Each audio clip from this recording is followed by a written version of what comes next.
చిత్రపటంలో చూపించిన ఏబీసీ అంటే ప్రాపంచిక ఆత్మ యొక్క ధ్యాసను డిలోని ఇతర కోరికల మీద నుండి మరియు ధ్యాన ఫలితం మీద నుండి దారి మళ్లించి శ్రద్ధగా ధ్యాన కోరిక అంటే జి ద్వారా హెచ్ అంటే హృదయం మీద నిలిపే ప్రయత్నం చేస్తే తొలి దశలో 6 గుణాల తీవ్రత అంటే ప్రపంచంతో స్పందించే విధానాల అంటే స్వభావాల తీవ్రత కొద్దిగా ధ్యాన ఫలితానికి సహకరించే విధంగా తగ్గిపోతూ ఉంటాయి. అందువల్ల జీవకణ చర్యలైన శరీర రక్షణ, పోషణ, పునరుత్పత్తి పనుల తీవ్రత కూడా తగ్గిపోతూ ఉంటుంది. అంటే అతి తక్కువ అవసరాలతో జీవితం గడుస్తుంది. హృదయం ద్వారా దేవుడిని పొందడానికి అంటే ఆత్మ హృదయంలో స్థిరపడడానికి సహకరించే ప్రాథమిక మనసులోని తక్కువ స్థాయిలోని 6 గుణాలను దేవతల స్థాయి గుణాలు అని భగవద్గీతలో చెప్పబడింది.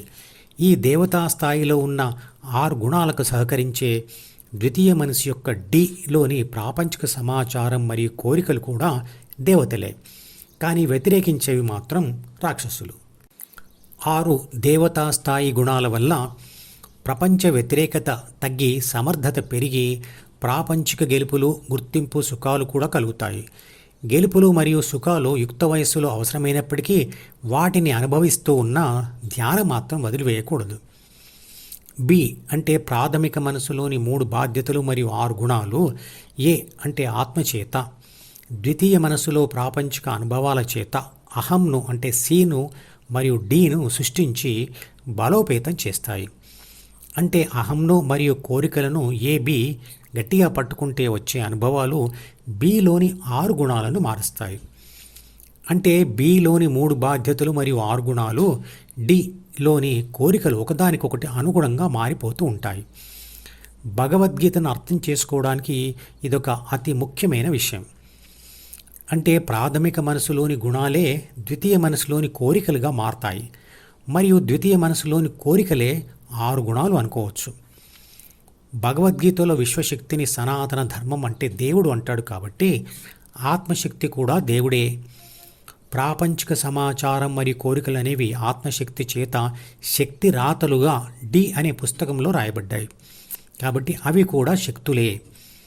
ఆత్మశక్తి దేవుడు అయితే అవి దేవతలు. ఆత్మశక్తి తనను తాను లక్షణాలతో పోల్చి పరిమాణంలో కాదు, విశ్వశక్తిగా గుర్తించడానికి సహకరించే డిలోని ప్రాపంచిక సమాచారం మరియు కోరికలే దేవతలు మరియు వ్యతిరేకించేవి రాక్షసులు.